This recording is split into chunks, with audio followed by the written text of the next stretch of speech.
السلام علیکم دوستو، آج ہم جس قصے کا ذکر کریں گے وہ قصہ بہت ہی خوبصورت ہے اور اس قصے کا ذکر قرآن میں بھی کیا گیا ہے۔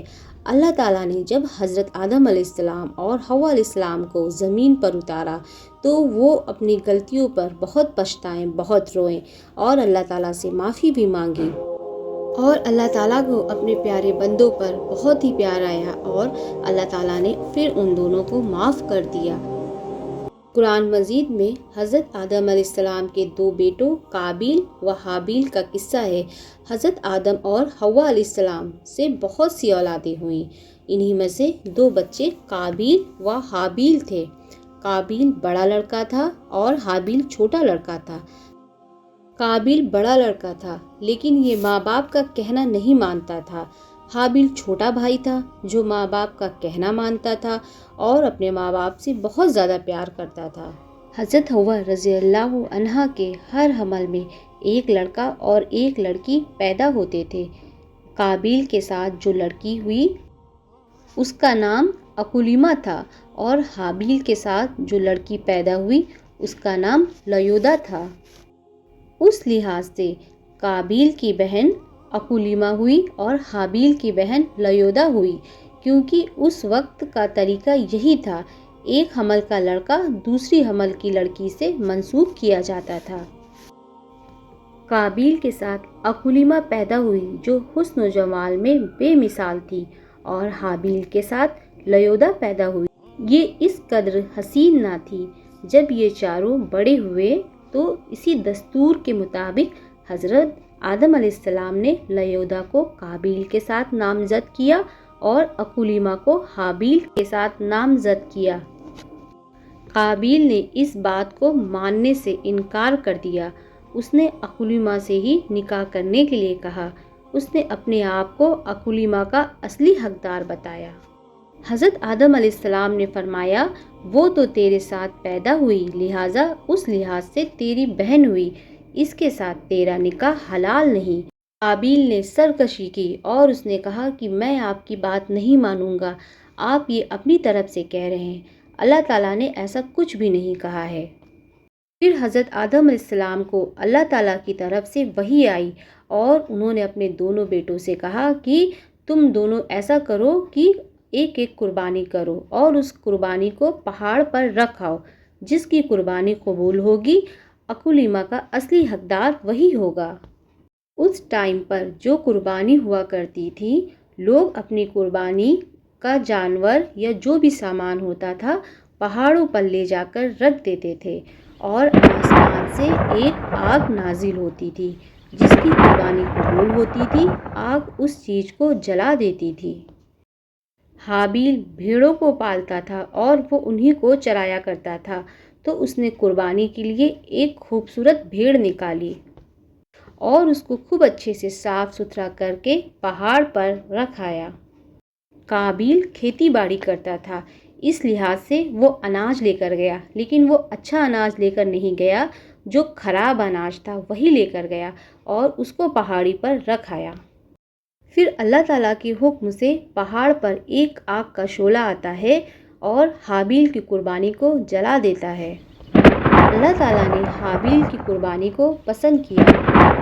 جب قابیل نے دیکھا کہ اللہ تعالیٰ نے اس کی قربانی کو نہیں قبول کیا تو وہ بہت غصہ ہوا اور اس نے حابیل سے کہا، میں تمہیں دیکھ لوں گا، میں تمہارا قتل کر دوں گا۔ حابیل نے کہا، اللہ نیک بندوں کی قربانی قبول کرتا ہے، اگر تم مجھ سے لڑو گے تو میں تم پر ہاتھ نہیں اٹھاؤں گا۔ آخر ایک دن قابیل نے حابیل کو قتل کر دیا۔ دنیا میں یہ پہلا قتل تھا جو قابیل نے اپنے بھائی حابیل کا کیا تھا، اس سے پہلے دنیا میں کوئی بھی قتل نہیں ہوا تھا۔ قتل کرنے کے بعد قابیل کو حابیل کی لاش کی فکر ہوئی کہ اب میں اس کا کیا کروں۔ کئی دنوں تک وہ لاش کو لیے پھرتا رہا، اس کی سمجھ میں نہیں آیا اس لاش کا کیا کروں۔ پھر اس نے دیکھا ایک کوا چوٹ سے زمین کھود کر ایک دوسرے مرے ہوئے کوے کو دفن کر رہا ہے، تب اس نے بھی اپنے بھائی حابیل کو زمین کھود کر دفن کر دیا اور خود وہاں سے بھاگ گیا۔ اس وقت قابیل نے حابیل کا قتل کیا، اس وقت حضرت آدم علیہ السلام بیت اللہ کے لیے مکہ معظمہ تشریف لے گئے تھے۔ جب حضرت آدم علیہ السلام نے زیارت حرم سے واپسی کی تب سارے بیٹوں نے استقبال کے لیے حاضری دی، مگر حابیل نہ آیا۔ آپ نے حابیل کو دیکھنے کی جستجو ظاہر کی مگر کہیں پتہ نہ چلا۔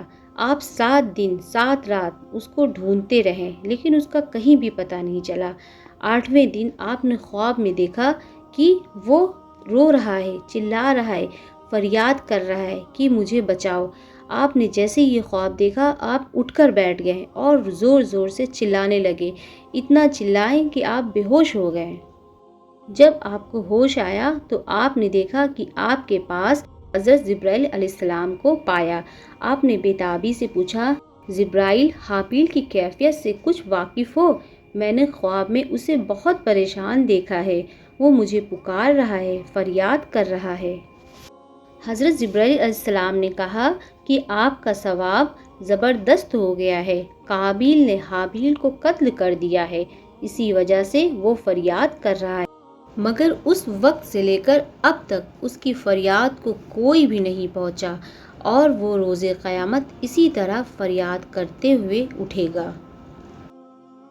حضرت آدم علیہ السلام جبرائیل علیہ السلام کو ساتھ لے کر حابیل کی قبر پر پہنچے اور اس قدر کے غم کے آنسو بہائے کہ آسمان کے ملائکہ کے دل دہل گئے۔ حضرت آدم علیہ السلام قابیل کے غم میں 40 سال تک روتے رہے اور 100 سال تک آپ کو ہنسی نہیں آئی۔ قابیل کو اس جرم کی یہ سزا دی گئی، پنڈلی کو ران سے لٹکا دیا گیا اور اس کا منہ سورج کی طرف کر دیا گیا۔ سورج کے گھومنے کے ساتھ وہ بھی گھومتا رہتا ہے۔ جاڑوں اور گرمیوں میں آگ اور برف کے گڑھے میں وہ عذاب اسے دیا جاتا ہے اور قیامت تک وہ اسی طریقے سے رہے گا۔ اس کہانی سے ہمیں کیا سبق ملا کہ قابیل اور حابیل دونوں بھائیوں کے جھگڑوں سے ہم سب کو سبق لینا چاہیے کہ ہمارا حقیقی بھائی یا مسلمان بھائی اگر ہم پر زیادتی کرے تو بہتر یہ ہے کہ ہم صبر کریں اور اپنے بھائی پر ہاتھ نہ اٹھائیں۔ قابیل نے اپنے بھائی حابیل کو قتل کیا، قیامت تک لوگ اس پر لعنت کرتے رہیں گے اور آخرت میں اللہ کا عذاب کا مستحق بھی ہوگا، اور حابیل کو قیامت تک لوگ اچھا کہتے رہیں گے اور وہ جنت کا وارث ہوگا۔ اگر آپ کو میری یہ کہانی اچھی لگی ہے تو لائک کمنٹ ضرور کریے گا اور میرے چینل کو سبسکرائب بھی کریے گا، اور اب ملتے ہیں اگلی کہانی میں، جب تک کے لیے اللہ حافظ۔